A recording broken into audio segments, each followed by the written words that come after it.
Olá, queridos irmãos e irmãs, devotos e devotas de São Judas Tadeu. Estamos iniciando mais um Prosa dos Padres e que alegria ter sua presença aqui para nos acompanhar nessa conversa tão descontraída, juntando a espiritualidade e a alegria. Então, vem com a gente porque neste mês tão especial, dedicado ao apóstolo de Cristo São Judas Tadeu, nós temos um convidado que vai nos ajudar a aprofundar na história, no conhecimento e na devoção do nosso padroeiro. Está começando mais um Prosa dos Padres. Vem comigo.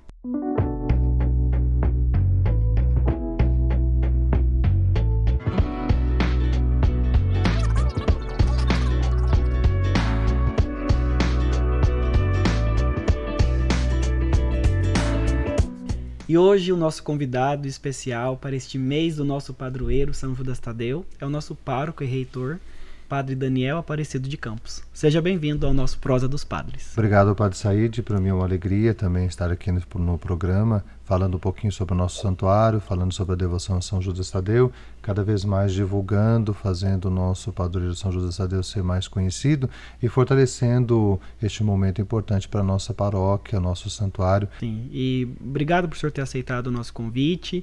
Neste mês tão importante para este santuário, ter a sua presença aqui para falar um pouco sobre São Judas e levar todo o nosso público a conhecer um pouco mais da história, da devoção e da grandeza desse santuário. Tenho certeza que vai ser uma prosa muito boa. Com certeza.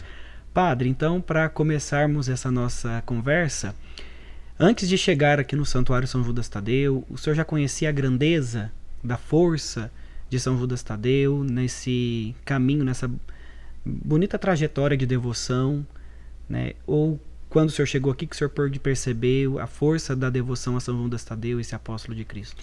Olha, já bem no começo, eu lá em Santa Catarina, lá em Brusque, eu fiz o meu trabalho pastoral numa capela da paróquia São Luís Gonzaga. O padre ali era o pároco e ele me transferiu naquele ano de 2001. Eu cuidei então lá nas Águas Claras da capela, hoje paróquia São Judas Tadeu. E lá trabalhando o pessoal já falava, já dizia, já havia toda um histórico, já havia toda uma fama que o santuário São Judas Tadeu, até porque são os nossos padres que cuidam aqui do santuário, já se havia esses comentários. Eu não tinha noção, quando vinha para São Paulo, simplesmente eu quase que não passava por aqui, eu descia no Tietê e do Tietê ia para São José dos Campos. Então era uma rota que seria um desvio muito grande vir para o santuário ou vir para o Jabaquara, mas já sabia, tinha essa informação de que era uma devoção muito forte, que as pessoas procuravam, que muitas pessoas vinham ao santuário, muitas pessoas aqui circulavam e inclusive muitas pessoas de lá vinham aqui a São Paulo e passavam no santuário.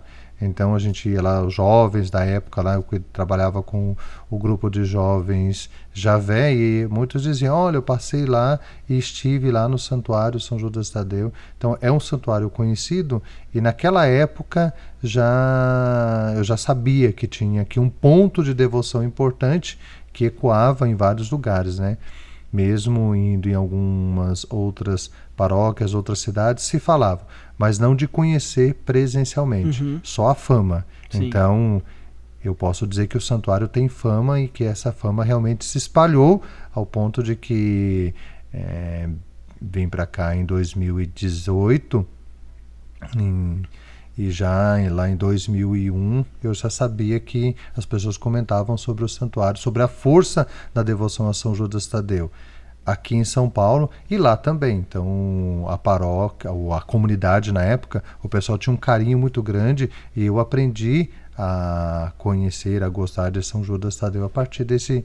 Foi o primeiro trabalho de pastoral numa comunidade dedicado a esse padroeiro. Padre, então, desde que o senhor chegou aqui no santuário, 2018, conhecendo mais firmemente, mais proximamente essa devoção bonita aqui deste santuário, dedicada ao nosso apóstolo, o senhor viveu já, desde que chegou, alguma experiência marcante de devoção ou de algum fiel e devoto que marcou tua história?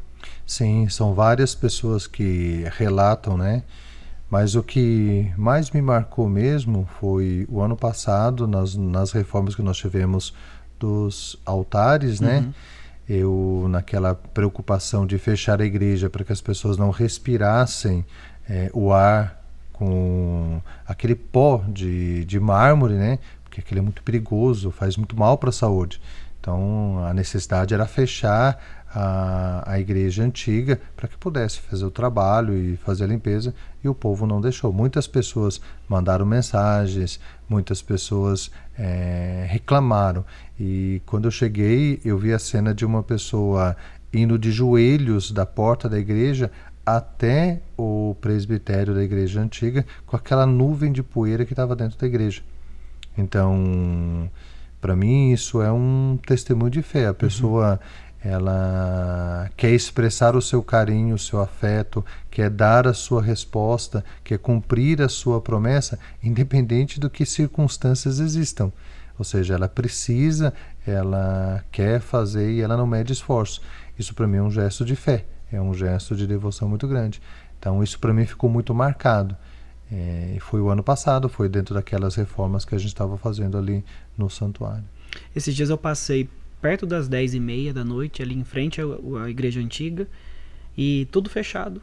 E tinha uma senhora com as mãos na porta assim do santuário, rezando ali de joelhos, encostado na parede, assim na porta. Também isso foi bem forte, né? Eu vejo às vezes nas câmeras, olhando de madrugada, isso você me lembrou agora também, algumas vezes ali 2h30 da manhã, Olha tem isso. gente que passa e entra, coloca a mão na porta, tem gente que ajoelha na frente para poder rezar. Então é bonito você ver que o santuário, ele tem essa força espiritual, ele tem essa chamada, né? A pessoa está passando, ela vem andando, olha para o santuário, ela vê que o santuário está fechado, mas só o fato de ir ali na frente, na porta, se ajoelhar, como você viu, tocar na porta, naquele horário, né?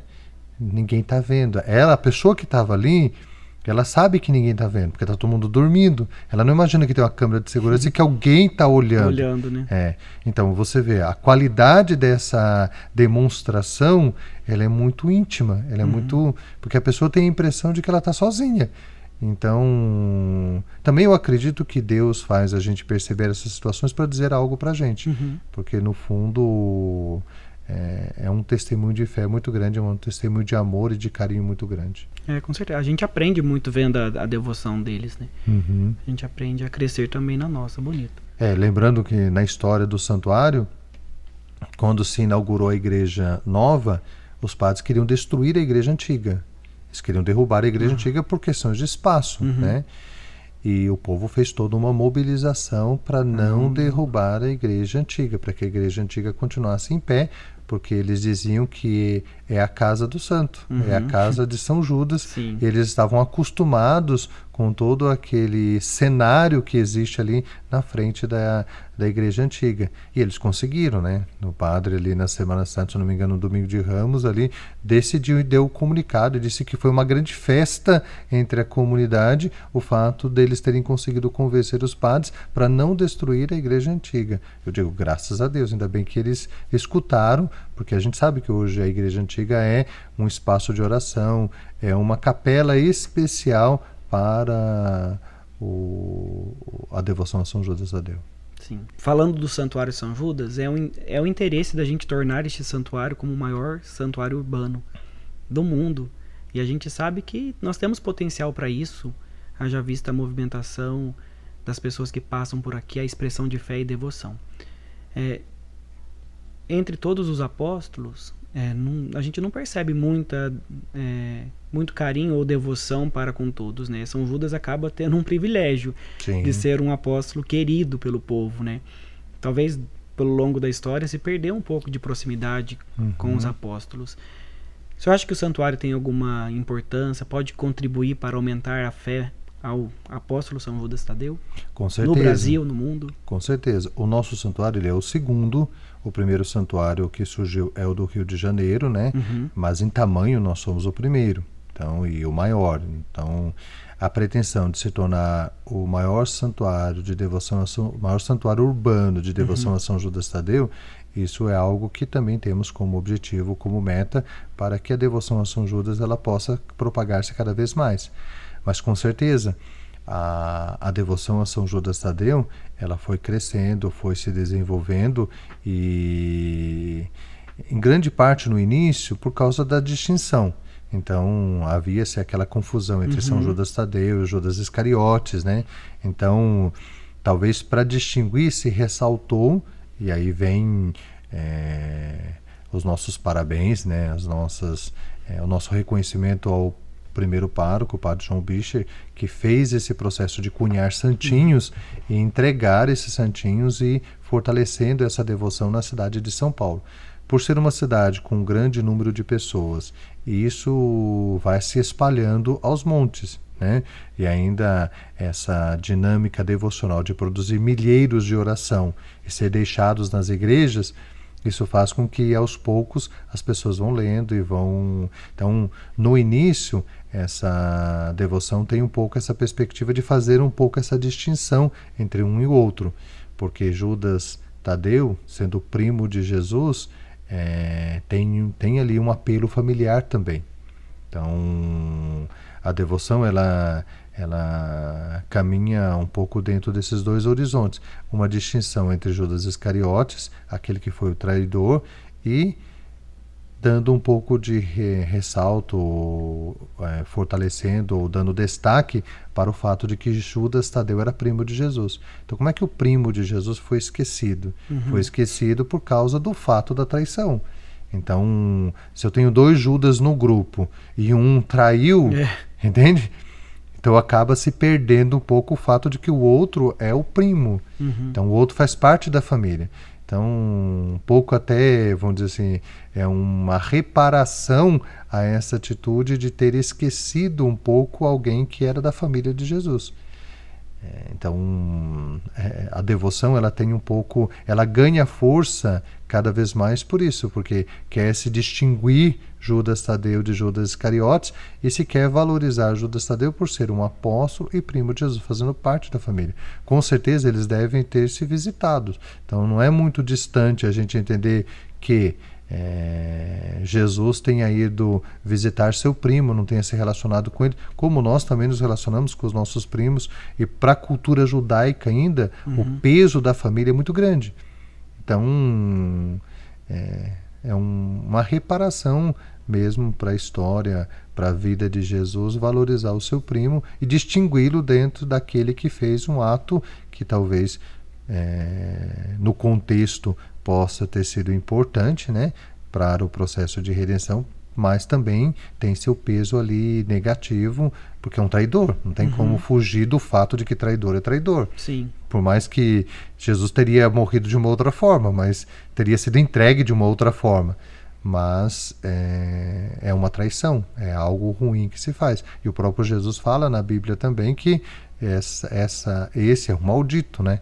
Então, para recuperar e para dar destaque àquele apóstolo que ficou escondido por causa das sombras do traidor que tem o mesmo nome que ele, né? Então é que Padre João Bicher, ou aquele momento ali no início, se optou por dar destaque a essa devoção. Então nós somos o segundo santuário, porque já tinha um no Rio de Janeiro, esse é ali onde os flamenguistas ali vão, onde o pessoal ali, porque também São Judas é um padroeiro do time do Flamengo, então lá criou-se um pouco essa, mas não ganhou muito destaque. O destaque se deu a partir as duas paróquias, né, que depois se tornaram santuários, elas foram criadas quase no mesmo período. Então o tempo entre a paróquia do Rio e a paróquia aqui de São Paulo, dedicadas a São Judas Tadeu, se eu não me engano, deve ser ali de 2 a 3 anos. Interessante. E aqui neste santuário, na cidade de São Paulo, nós temos um diferencial, que os padres que atendem esse santuário desde que a paróquia foi fundada são os padres deonianos do Coração de Jesus. O senhor acha que o carisma da nossa congregação influenciou de alguma forma na grandeza que é o santuário, também em todo o ritmo de trabalhos aqui? Sim, com certeza. O padre João Bicher, que historicamente que veio aqui, ele estava trabalhando na Vila Maria. Então ele era vigário na Vila Maria. E o bispo na época então decidiu criar 5 paróquias e dessas uma ele quis entregar para a congregação. E ao ofertar uma paróquia para a congregação, o padre João Bicher, junto com o provincial, decidiram, ó, nós queremos a paróquia mais pobre, queremos o lugar mais pobre que você tem. Um lugar onde não se tem igreja, o lugar onde as pessoas ainda não estão mobilizadas, o lugar onde não se tem recursos. E aí ele trouxe aqui na região que provavelmente devia ser muitas chácaras, um ambiente bem rural, bem na ponta de São Paulo, na região da saúde, né? Na época já existia a paróquia ali da saúde, e eles decidiram ficar aqui. E é interessante por quê? Porque é um pouco a perspectiva nossa de reparação, de um cuidado especial para aqueles que precisam da atenção religiosa. Então vieram, deram todas as condições para que pudesse ser estruturado a paróquia. Então a dificuldade é uma coisa também atrelada à devoção a São Judas Tadeu. Então era um ambiente difícil, eu vou dizer, era quase impossível que se organizasse uma paróquia pelas condições que se tinha, porque normalmente você cria uma paróquia de uma comunidade que já tem uma estrutura. Sim, do nada não, ele tirou do nada, ele olhou o terreno ali, olhou o espaço, olha, eu quero uma paróquia lá, vocês querem ir lá? Então, bem deu, vamos lá então, vamos começar lá com todo o trabalho. E se você olha mesmo na história da congregação, muitas paróquias nossas também foram criadas desta forma. Né? A minha região lá em São José dos Campos é toda desenvolvida, as paróquias que surgiram a partir da paróquia que foi entregue quase nas mesmas condições. Então, isso vai dando, então, desde o início, essa pegada de atenção e de trabalho que nós temos aqui neste espaço. E aí se construiu a igreja, se foi se articulando tudo, e é uma riqueza, você imagina. Para uma paróquia que estava começando do nada, 2 anos depois estava inaugurando a matriz. 2 ou 3 anos depois já estava inaugurando a matriz. Já estava tendo toda uma mobilização. Então você vê as fotos históricas que você tem do início, não é fotos de uma capela que se tornou paróquia. Na verdade, não se tinha capela São Judas antes. Se tornou a paróquia de uma vez. Então o trabalho ele foi ganhando força e também principalmente pelo atendimento e pelo cuidado que os padres tinham. Então seja para divulgar a devoção a São Judas ou para estar aqui nas celebrações.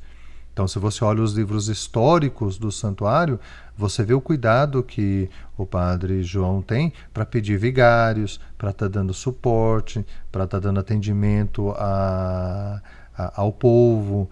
Alguns relatos, eu preciso ir viajar, ele dizendo, eu preciso ir viajar, mas eu preciso terminar a missa de Domingo de Ramos. Então você vê, já tem desde a primeira Semana Santa, uma Semana Santa intensa. Então os padres entendem, mesmo naquela época, que é preciso fomentar a participação do povo, que é preciso dar vida para a paróquia que está nascendo. E isso foi vindo historicamente. Um dos motivos que fez o padre Cláudio Weber pedir para que a Igreja Matriz fosse levada à categoria de santuário já é a devoção, já é o atendimento. Então, diferente de muitas paróquias que se tornam santuário, a paróquia São Judas Tadeu já tinha as condições pela quantidade de padres, pelo atendimento. Nós, deonianos, damos uma característica, aplicamos ali aquilo que é próprio do nosso carisma. E é um dos destaques ali se dá por causa das confissões, por causa das celebrações. Então, em número de missas semanais, nós temos mais missas que o próprio santuário de Nossa Senhora Aparecida. De horário de atendimento de confissão, nós temos muito mais.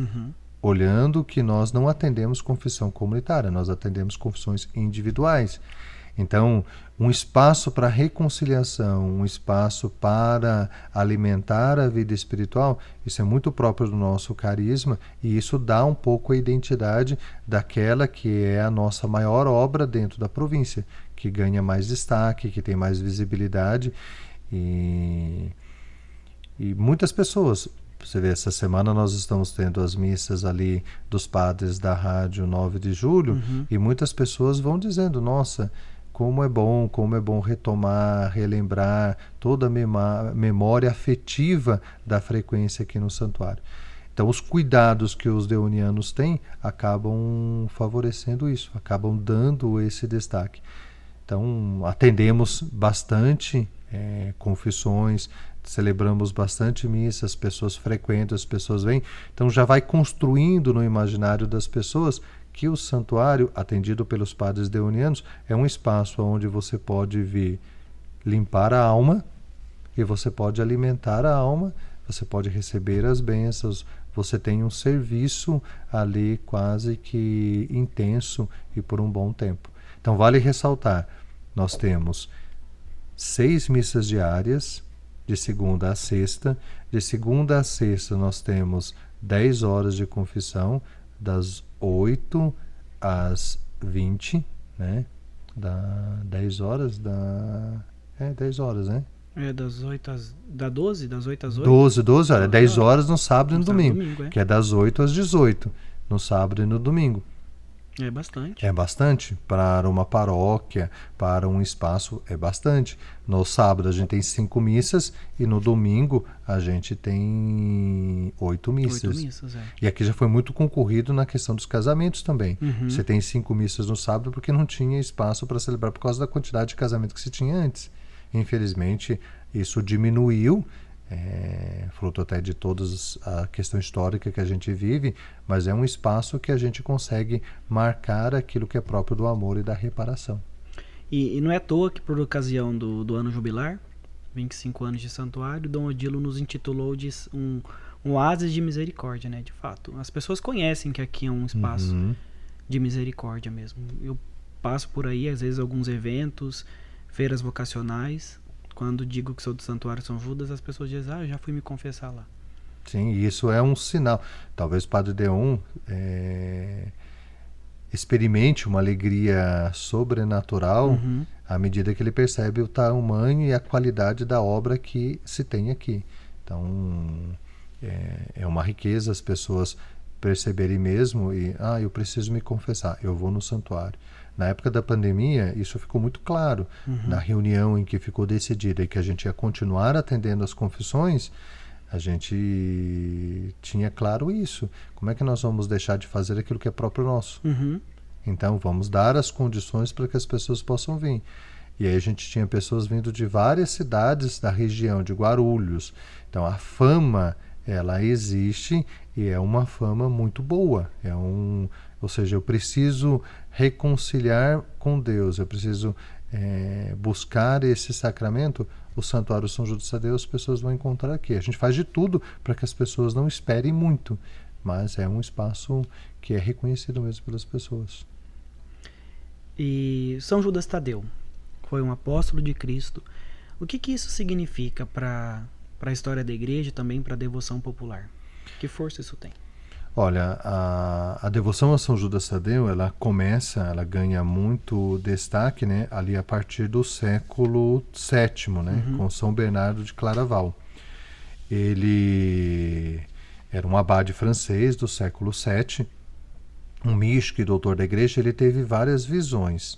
Dentre uma delas, Jesus pede para ele aceitar São Judas Tadeu como santo padroeiro das causas impossíveis. Então, naquele momento, ele experimenta, né, essa percepção, ou ele constrói essa dimensão piedosa, né, ao ponto de que a gente pode dizer que é um dos primeiros devotos de São Judas Tadeu. Então, ele tem essas visões e ao ponto de que no final da vida ele pede para ser enterrado com uma relíquia de São Judas Tadeu. Então, isso é atendido. Então, há toda uma construção, né? Como doutor da igreja, tem muitos escritos onde ele fala da sua vivência espiritual, de toda a sua caminhada. Então, São Judas Tadeu acaba sendo um santo de devoção de São Bernardo Claraval. Depois, no século XIV, aí nós vamos ter Santa Brígida, que com certeza deve ter entrado em contato com os escritos ali próprio de São Bernardo de Claraval.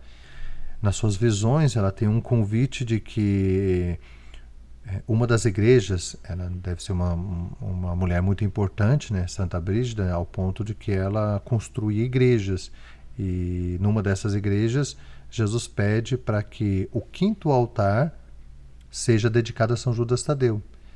Porque como santo amoroso, e aí Tadeu significa amoroso, alguém que cuida, alguém que está próximo, ele pede para que então um 5º altar seja dedicado.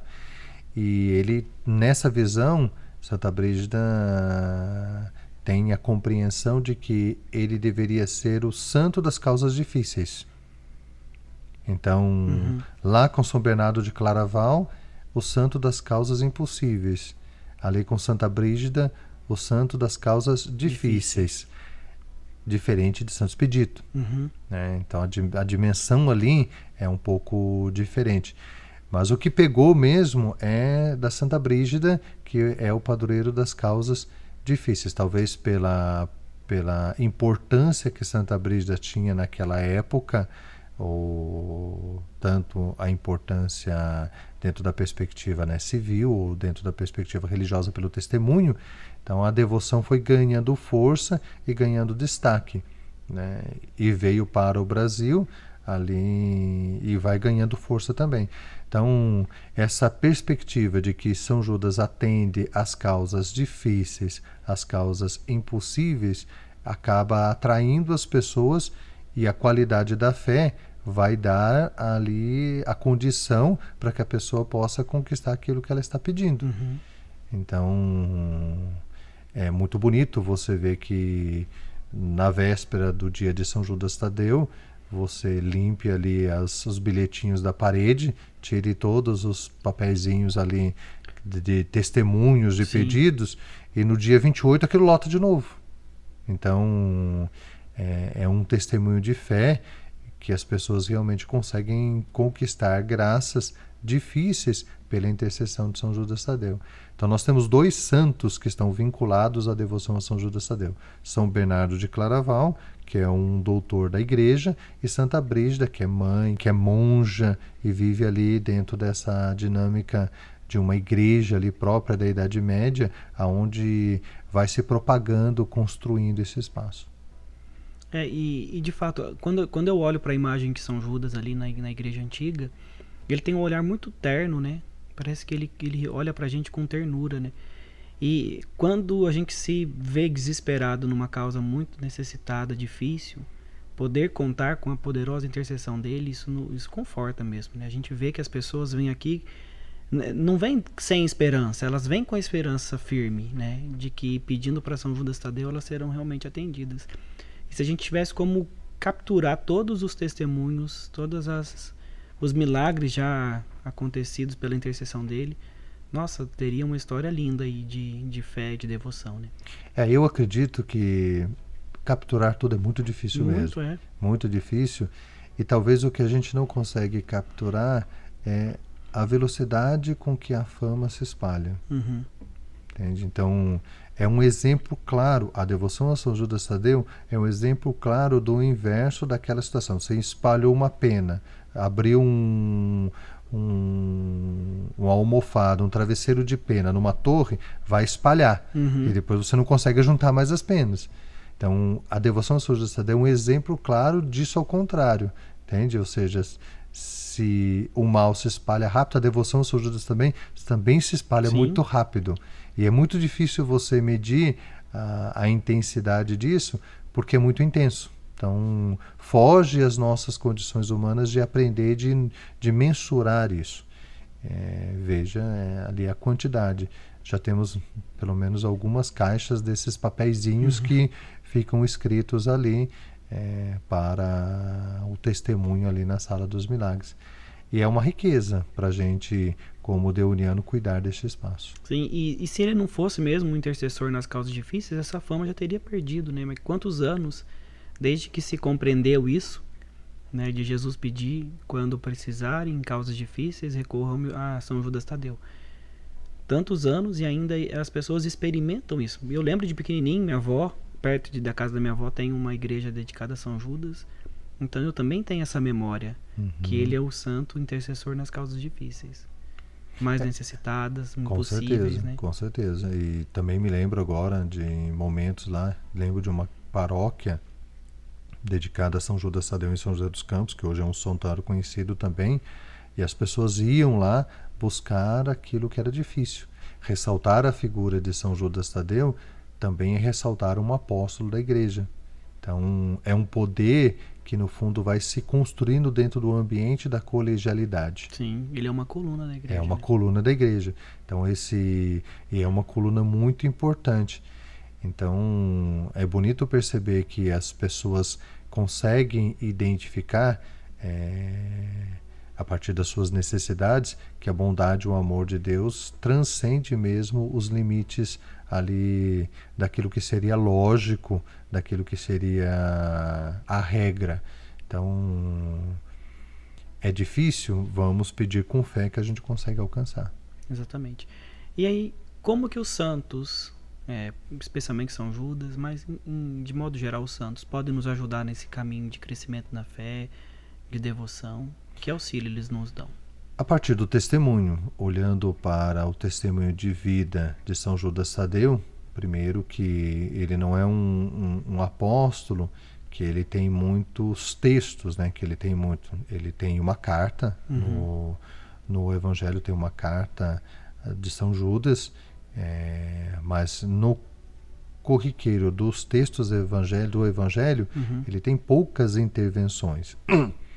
Mas não é porque ele não tem poucas intervenções que a gente não entende também que, sendo primo de Jesus, conhecendo ali a vida de Jesus, não pudesse dar suporte para Jesus. Claro que Jesus tinha ali entre os apóstolos aquele que era os mais próximos, mas Judas Tadeu com certeza faz parte de toda a memória da infância de Jesus. E da mesma forma que a gente não tem muitos escritos sobre a infância de Jesus, a gente não vai ter muitos momentos relatados em que os dois estiveram juntos.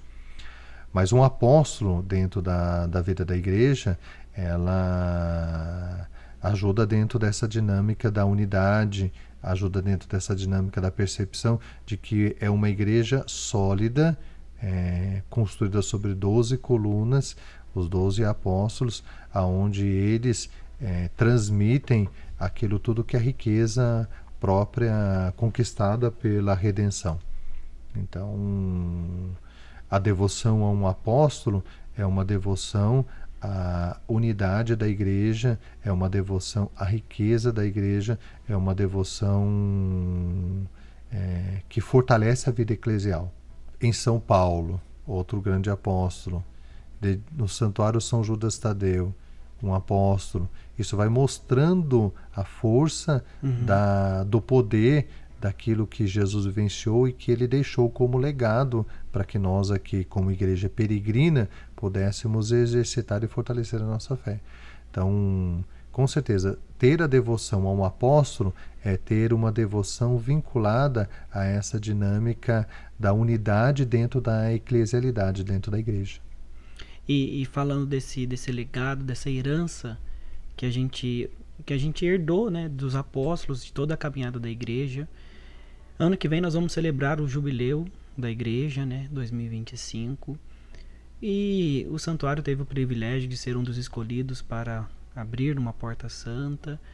Como que isso vai impactar na vida do santuário, na vida da igreja, dos nossos paroquianos, devotos? Que importância isso tem? Como vai ser essa celebração aqui pra gente?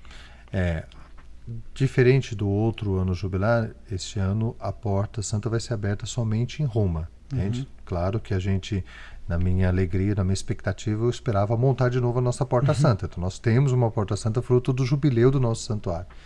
Mas quis o Papa que somente abrisse a porta lá em Roma. Mas nós fomos escolhidos, Dom Odilo escolheu 2 igrejas em cada região episcopal. Então são 12 igrejas que estarão sendo pontos de peregrinação nesse jubileu.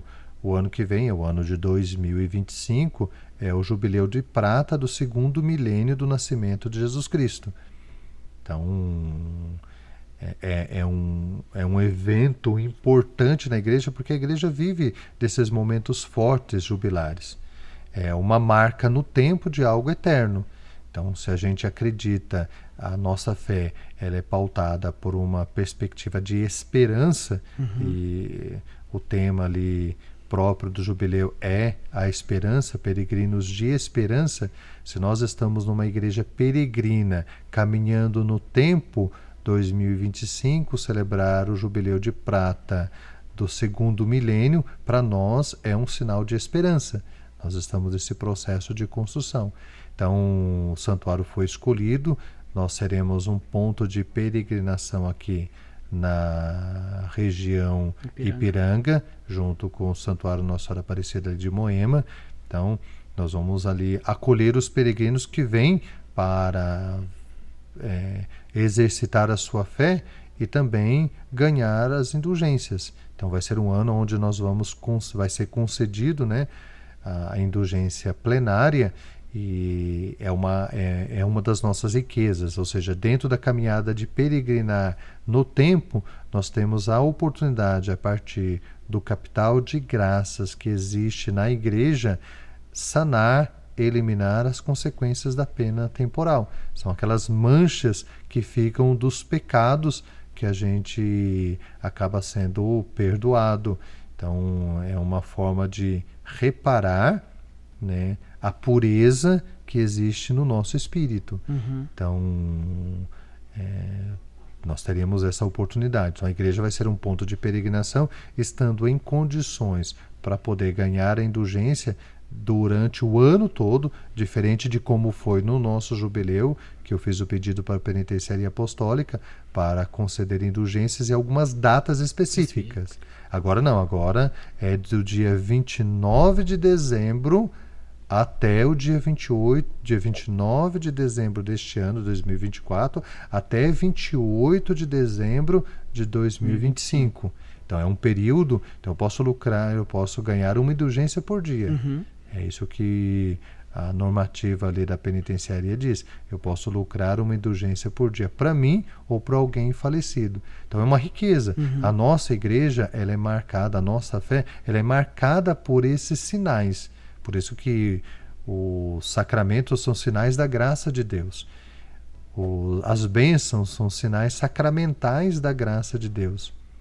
Então, a nossa fé, ela nos dá essa garantia de que no tempo a gente tem sinais de que a gente está no caminho certo. Então o jubileu é um sinal, ele quer estar dentro dessa perspectiva histórica como um sinal que o católico, o cristão católico experimenta, de que nós estamos peregrinando na esperança de conquistar a vida eterna. E isso se dá num momento histórico. Então, para nós é uma grande riqueza, até pelas condições que nós podemos oferecer. Então, o santuário tem condições, porque ele tem um vasto horário de missas, ele tem um vasto horário de atendimento de confissões. Claro que Dom Odilo já deixou claro que cada pároco deve preparar os seus paroquianos ali na sua paróquia. Então, eles podem muito bem se preparar com a confissão, com as orações, e peregrinar aqui no santuário, participar de uma celebração para poder ganhar a indulgência. Então as coisas estão sendo muito organizadas, a gente já tem um pouco essa experiência, porque em outros anos a gente também já foi pontos de peregrinação, e vamos atender aquilo que Dom Odilo disse mesmo, vamos ser um oásis aqui dentro da cidade de São Paulo, um ponto de referência para a vivência da fé neste ano jubilar de 2025. E nós apresentamos aqui esse Prosa dos Padres, esse podcast, e a gente espera que essa nossa conversa, esse conteúdo chegue para muitas pessoas. Pode ser que muitos ainda não conheçam e talvez alguns que nos conheçam possam também divulgar tudo que se faz aqui. Deixe uma mensagem para quem está nos acompanhando, também um convite para que as pessoas possam vir conhecer e visitar o nosso santuário, o que eles podem encontrar aqui. E também falando assim da importância da gente aprofundar e crescer nessa devoção para com um apóstolo de Cristo.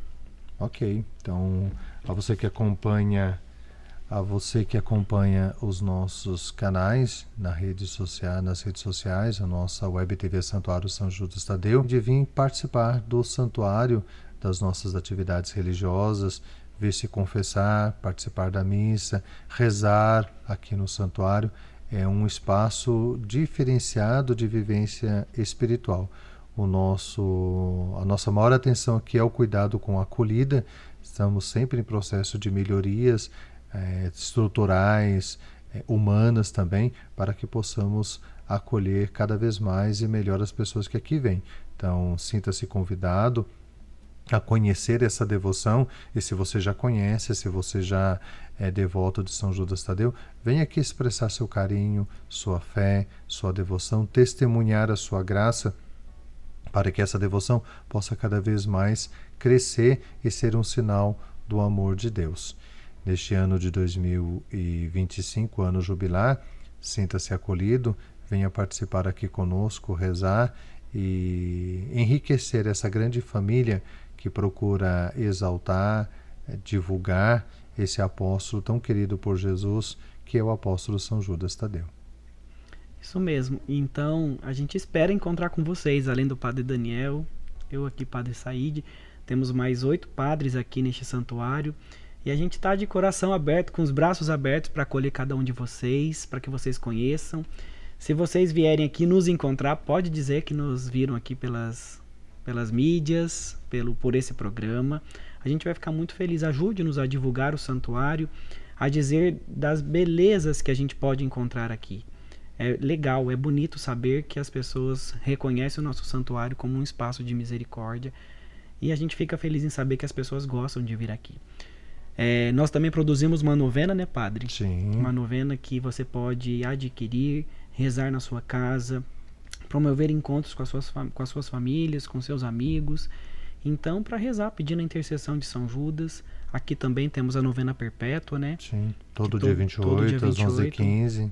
Você pode acompanhar também, cada mês, rezando e pedindo a intercessão poderosa de São Judas. Vai ser sempre uma alegria ter cada um de vocês aqui. E muito obrigado também por vocês nos acompanharem, por permanecerem aqui fiel no nosso podcast Prosa dos Padres. A gente sempre trazendo um conteúdo diferente, para que vocês cresçam na fé, no conhecimento da nossa igreja. Então, muito, muito obrigado. Padre Daniel, também muito obrigado pela sua presença aqui no Prosa dos Padres. Também. Neste mês tão importante para nós, mês de São Judas, o do nosso padroeiro. E, mais uma vez, muito obrigado por vocês nos acompanharem até aqui. Padre, para a gente encerrar, o senhor pode dar a bênção, por favor? Com certeza. O Senhor esteja convosco, Ele está no meio de nós. Que desça sobre vós, sobre a vossa vida, sobre o vosso trabalho, que desça sobre a vossa missão, mas principalmente também que você possa levar esta bênção a todas as pessoas que convivem com você, sejam aquelas com quem você tem uma boa convivência ou aquelas com quem você não tem uma boa convivência, que por intercessão de São Judas Tadeu, sua vida possa ser abençoada, em nome do Pai, do Filho e do Espírito Santo. Amém. Muito obrigado, esse foi mais um Prosa dos Padres, e então até a próxima. Tchau.